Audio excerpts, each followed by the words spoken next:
Hello. Yeah, it's a rainy day today, and I was supposed to be on my way to the studio. The showers of blessings started, then I had to hang back, stay at home, do some hard work. Why am I here today? I'm sorry I was unable to upload any video last week, so I think I'm trying to do this as a cover up for what I was unable to do last week. Presently going through this book, and I want to share with us what I've been able to learn reading this book. It's titled David and Goliath. We all know who David and Goliath is, or was. Yes, he is or was. Whatever the case may be. And presently, we can relate Goliath to our situations, circumstances, and challenges that we go through. And David, we are David, yes, the small shepherd boy who became victorious eventually. So from the scriptures here, and with the view of Goliath about David, David seems like a misfit, like a weakling. So what am I trying to say?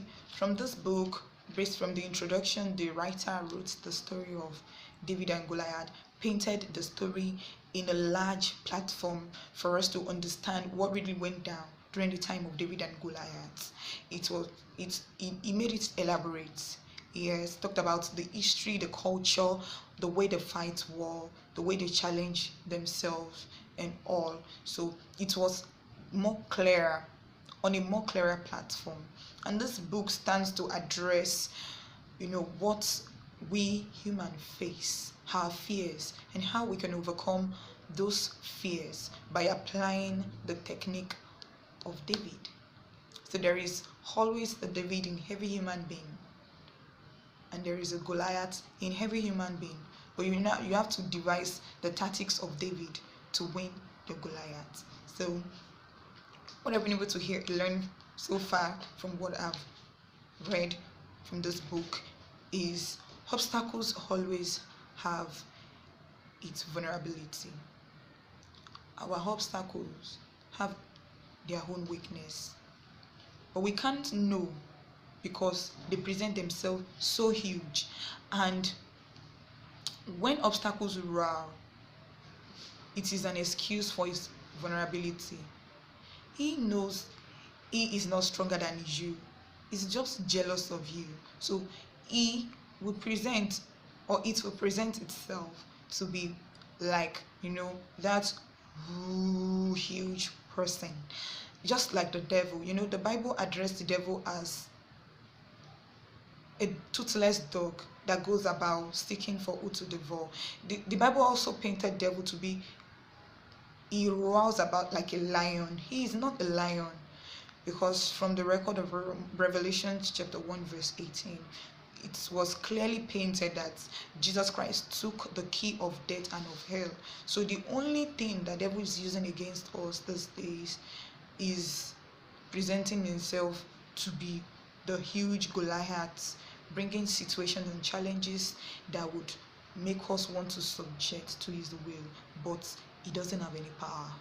That is just the basic truth. So going back to Goliath, for you to be able to overcome your Goliath, you have to devise your own strategy.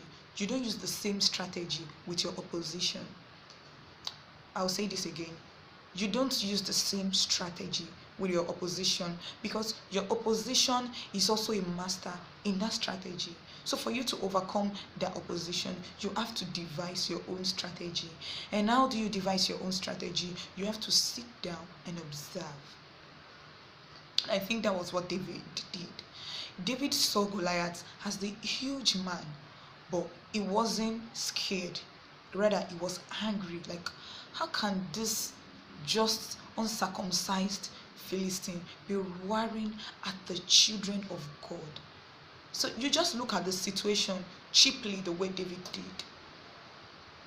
And from the account of the Bible, Goliath was braced up with brass. His helmet, his breastplate, his shoe and all covered up with brass. So there is no how a spear can penetrate through what he is wearing. I think that was one of those things that gave him boldness to declare that he is ready to fight with the children of Israel. You know, so the same way with our obstacle, it will come large, it will come huge, and it will come well guarded.